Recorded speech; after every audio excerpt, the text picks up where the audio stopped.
Hey everyone, welcome back to the deep dive. Tech stocks have been all the rage lately, and today we're going to dive deep into tech ETFs. See if they could be a good fit for, your own personal investment strategy.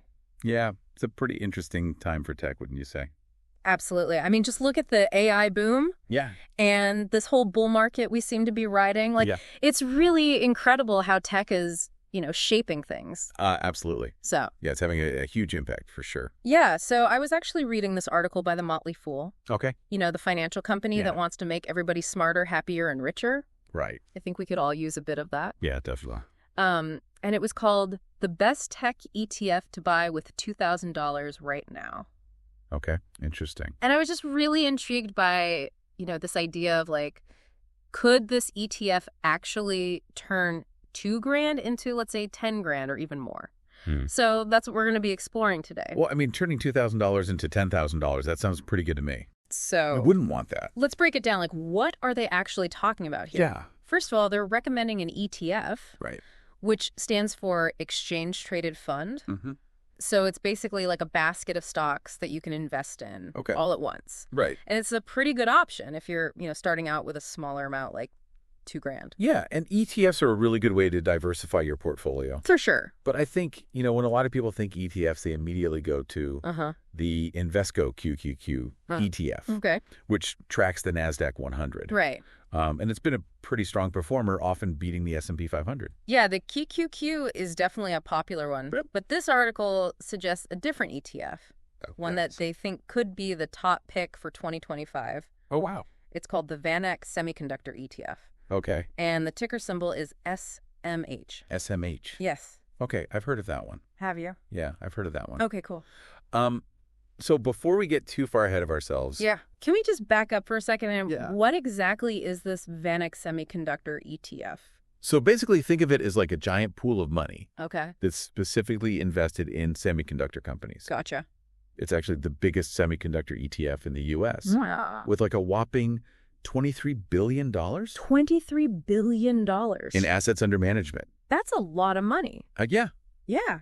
Wow. Okay, so what makes this ETF so special Mhm. besides just, how much money it's managing? Well, its performance over the past decade has been really remarkable. Okay. Like, not only has it beaten its main competitor, the iShares Semiconductor ETF, Okay. ticker symbol SOXX, SOXX. but it's also surpassed the QQQ and the S&P 500. Really? And it's grown almost tenfold in that time. Tenfold. Yeah. Wow. Okay, so what's driving that kind of growth? So to understand that, we got to look at the top 3 companies in the SMH portfolio. Okay. They're kind of like the all-star team leading the charge here. Yeah, okay. Okay, we've got Nvidia, Taiwan Semiconductor Manufacturing Company, TSMC, and Broadcom. Okay, so starting with Nvidia. Sure. I mean, I feel like I hear that name everywhere these days. It's everywhere. Yeah, they're a big deal in the AI world, right? Absolutely huge. Yeah. So NVIDIA's GPUs, Oh, okay. or graphics processing units, are basically essential for all these generative AI applications Okay. that everybody's talking about. Like ChatGPT. Exactly like ChatGPT. Yeah. They actually control like a massive 95% of the market for data center GPUs. 95%. Yeah. Wow. Okay, so they're like the dominant force in that area? Yeah, pretty much. Okay. And their revenue has just exploded recently, growing by 94%. 94%. Yeah. Wow. Okay, so there's clearly a huge demand for their products. For sure. So that's why NVIDIA makes up a significant portion of SMH. Exactly. About 20%. Yeah, about 20%. Okay, so NVIDIA is definitely a key player. Huge player. So what about TSMC? Okay. Steve, Where do they fit into all of this? So they are the world's leading contract chip manufacturer. Okay. Think of them as the ones who actually build the chips Okay. that go into our phones and computers Gotcha. and pretty much everything else. Right. They produce over half of all third-party chips globally, Wow. and a staggering 90% of the most advanced ones. Okay. So financially, they're also doing incredibly well. Okay. Their revenue has surged by 37%, Wow. and their earnings per share have skyrocketed by 56%. 56%. Yeah. So TSMC represents about 13% of the SMH portfolio. Okay. So it's a significant chunk. Yeah, so we've got the brains with NVIDIA. Yeah. And then we have the builder with TSMC. A builder. So what about Broadcom? Right, Broadcom. Where do they fit into this power trio? So Broadcom is known for their networking components. Okay. But they've also kind of quietly become a major player in AI. Interesting. Yeah. So, in fact, their latest earnings report showed a 220% jump in AI revenue. 220%. Yeah. That's huge. It is. It's driven by their AI XPUs and Ethernet networking components. Okay. They make up about 10% of SMH. Okay, so Yeah. with these three powerhouses combined, Yeah. it seems like SMH is, perfectly positioned to capitalize on this whole AI explosion. Yeah, it seems like it. And with, its incredible past performance, Mm-hmm. it's easy to see why the Motley Fool is so optimistic about it for 2025. I mean, yeah, it's looking pretty good on paper. Right. But yeah. There's another interesting factor here. Okay, what's that? We haven't even talked about the price-to-earnings ratio. Oh, the PE ratio. Yeah. Okay, so remind me, what does that tell us again? Right, so the PE ratio essentially compares a company's stock price to its earnings per share. Okay. So a lower PE ratio usually means that a company is undervalued relative to its earnings. Gotcha. Now, surprisingly, SMH, despite its strong growth, has a PE ratio of 38. Okay. That's lower than the Invesco QQQ Trust at 35. Okay. And even lower than the SPDR S&P 500 ETF at 28. So you're saying even though SMH has been doing so well, Yeah. it might actually be a bargain Potentially. compared to these other ETFs? That's what the article's suggesting. Wow. Yeah, it seems like SMH offers this really attractive combination of growth potential and value. Okay, that's definitely something to think about. Yeah. But before we, get too carried away, this whole AI boom, how sustainable is it really? I mean, is this growth going to continue? Yeah. Or is it just like a temporary surge? It's a good question. What are your thoughts on that? Well, recent developments definitely suggest that, this AI wave isn't going away anytime soon. Okay. And think about it, President Trump just announced a $100 billion investment. Wow. From the private sector for AI data centers. Yeah. And then you look at the valuations of these AI startups like OpenAI and Anthropic. Yeah. They're through the roof. So it seems like the AI gold rush is attracting some serious money. Oh, yeah. Big time. And that definitely makes a strong case for SMH, given its connection to this booming sector. It does. But, we also have to consider the bigger picture here. Okay. The semiconductor industry, while it's definitely poised for growth, it is inherently cyclical. Okay. It goes through it's periods of boom and bust. Right. And, what's worked in the past isn't always a guarantee for the future. That's a good point. We can't just assume that SMH will keep performing the way it has. Exactly. Okay, so SMH sounds promising, but are there any risks involved? Well, of course there are risks. Okay. I mean, no investment is completely risk-free. Right. So yeah, let's talk about those risks. Okay, what are some things that investors should be aware of when it comes to SMH? Okay, well, for starters, the tech sector is notoriously volatile. Right. You remember the dot-com bubble? Oh, yeah. Tech stocks can skyrocket. Right. But they can also plummet just as quickly. So buckle up. Yeah, exactly. It could be a bumpy ride. Could be. Okay, what else? Another thing to think about is competition. Okay. The semiconductor industry is incredibly competitive. Right. You've got companies constantly battling it out for market share and technological dominance. I mean, Nvidia might be the leader today, but who's to say that some new rival won't emerge and completely shake things up? Yeah, technology changes so rapidly. It does. What's cutting edge today could be obsolete tomorrow. Exactly. And then there are the geopolitical risks. Oh, yeah. Those are always a factor. Like with TSMC. Right. They're based in Taiwan. And, Taiwan has a pretty delicate relationship with China. Yeah, for sure. So any political or economic instability in that region could really impact TSMC's operations. Definitely. And then, consequently, SMH's performance. Absolutely. Bring up a good point. Yeah, it's not just about the companies themselves. Right. It's about the global context. The whole picture. That they're operating in. And, that $100 billion investment in AI data centers that we talked about earlier, while it signals strong confidence in AI's future, it also raises some concerns about a potential bubble forming. Right. Too much hype and investment can lead to inflated expectations and then a painful market correction. So even though AI is exciting, it is. We should be cautious about getting too caught up in the hype. I think that's wise. Okay. And speaking of caution, Let's look at SMH's portfolio again. Right. Remember how we said that the top 3 holdings, Yeah. Nvidia, TSMC, and Broadcom, make up over 40% of the ETF? Right. That's a significant concentration. It is. If any of these companies were to face some major challenges, Right. it could have a huge impact. A big impact. On SMH's overall performance. For sure. Right? It's like all your eggs in one basket kind of thing. Yeah, kind of.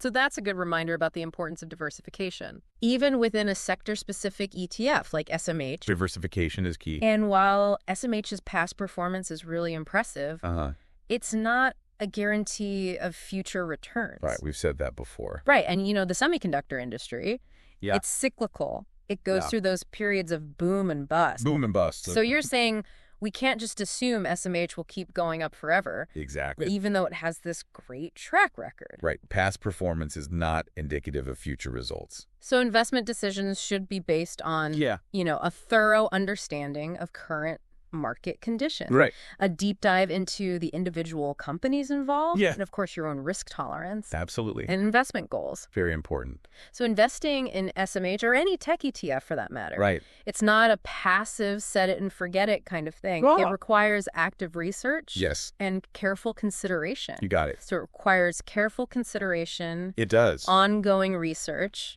And a willingness to adapt to this ever-changing tech landscape. For sure. Okay, so I think that's really valuable advice for any investor, regardless of their experience level. Absolutely. So let's bring it back to you, our listener. Okay. How can you apply all of this knowledge to your own investment strategy?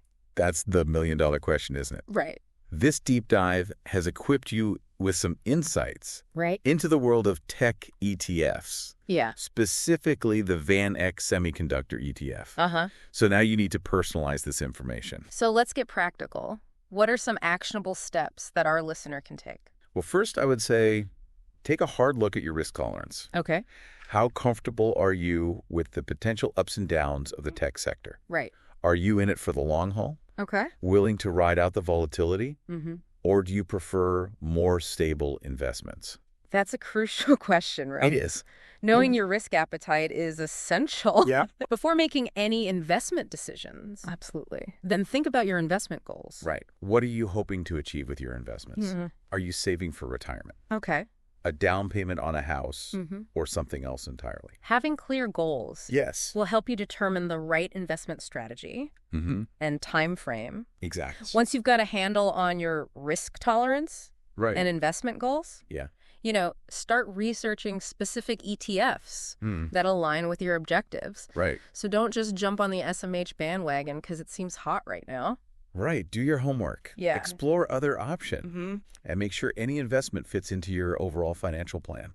That's great advice. Yeah. Especially for someone new to investing or feeling overwhelmed by all the information out there. Yeah, it can be a lot. Yeah. Don't be afraid to seek advice from a qualified financial advisor. Okay. They can provide personalized guidance and help you navigate the complexities of the investment world. Yeah, that's a great idea. Remember, investing is a journey, not a destination. Okay.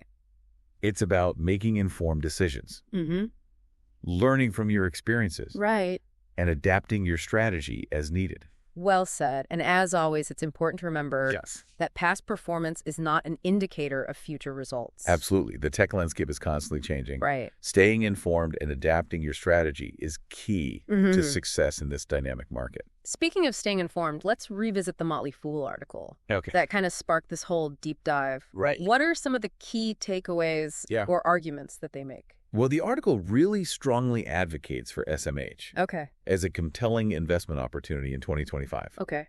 They highlight its past performance, its focus on the high-growth AI and semiconductor sectors, and its attractive valuation compared to its peers. So it sounds like they're saying if you're looking to ride the AI wave, SMH could be your ticket. That's a good summary. However, Yes. it's crucial to remember that the Motley Fool is a financial services company, and their articles often promote specific investment products.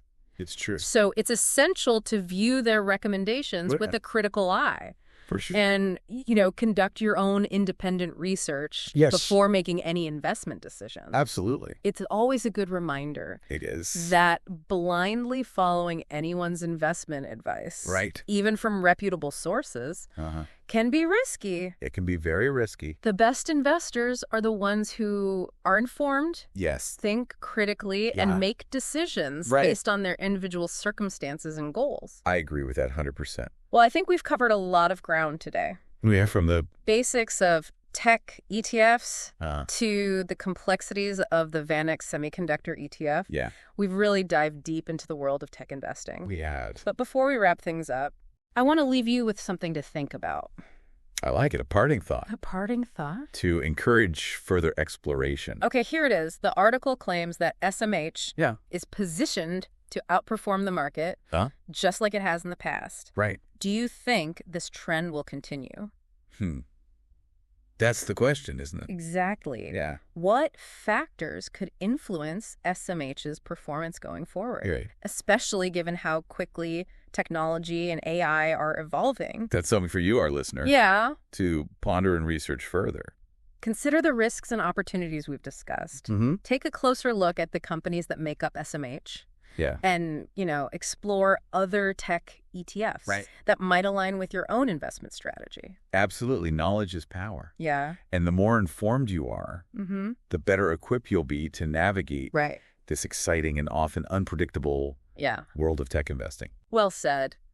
I think we've really explored just about every nook and cranny of this VanEck Semiconductor ETF. Yeah, I think so. From its potential for growth to the risks involved. Right. We've really gotten to know SMH inside and out. We really have. But most importantly, you now have a solid foundation for making your own informed decisions about tech ETFs. Right. And remember, this is just the beginning of your exploration. It's a starting point. Yeah, there's always more to learn. Right. So take what we've talked about today. Yeah. And, dive deeper into the companies and trends that you find interesting. That's right. Investing, especially in a fast-paced field like technology, is all about continuous learning and adapting. Exactly. Don't be afraid to ask questions. Yeah. Seek advice from those in the know. And above all, think critically. That's the key. Yeah. Informed investors make the best investors. Couldn't agree more so with that. We've reached the end of our deep dive into tech ETFs. We hope you've enjoyed the journey and feel empowered to take your next steps. Yeah, good luck out there. In the world of investing, until next time, on the Deep Dive, keep exploring.